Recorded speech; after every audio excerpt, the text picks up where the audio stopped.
તો તમે પણ સ્મૂથનિંગ કરાવી ચૂક્યા છો ને તો આ વિડીયો ભૂલથી પણ સ્કીપ ના કરતા. આજે મળીએ એવા ક્લાયન્ટને જેમણે સ્મૂથનિંગ કરાવ્યું છે ને એમનું રિયલ રિવ્યુ લઈએ કે એમને સ્મૂથનિંગ કરાવ્યા પછી શું હાલત થઈ છે હેરમાં. એટલે ઘણા લોકોએ મને એવું કીધું હતું કે આપણે પહેલા સ્મૂથનિંગ કરાવો ને તો કે પરમેનન્ટલી કે કાયમ આપણા હેર છે એ સિલ્કી અને સ્મૂથ એવા રહે છે.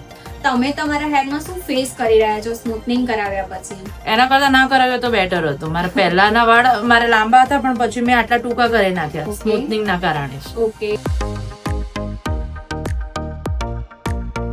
આજે આપણે આ ક્લાયન્ટના હેરમાં કરવા જઈ રહ્યા છીએ બોન્ડ બ્લેક સ્પોટેડ ટ્રીટમેન્ટ, જે હેરના બોન્ડને અંદરથી રિપેર કરશે.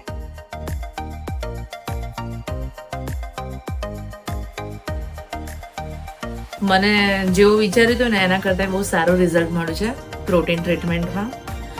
અને મને એવું હતું કે કલોલમાં એવું કોઈ પાર્લર નહીં હોય કે જ્યાં આટલી સરસ સર્વિસ મળતી હશે.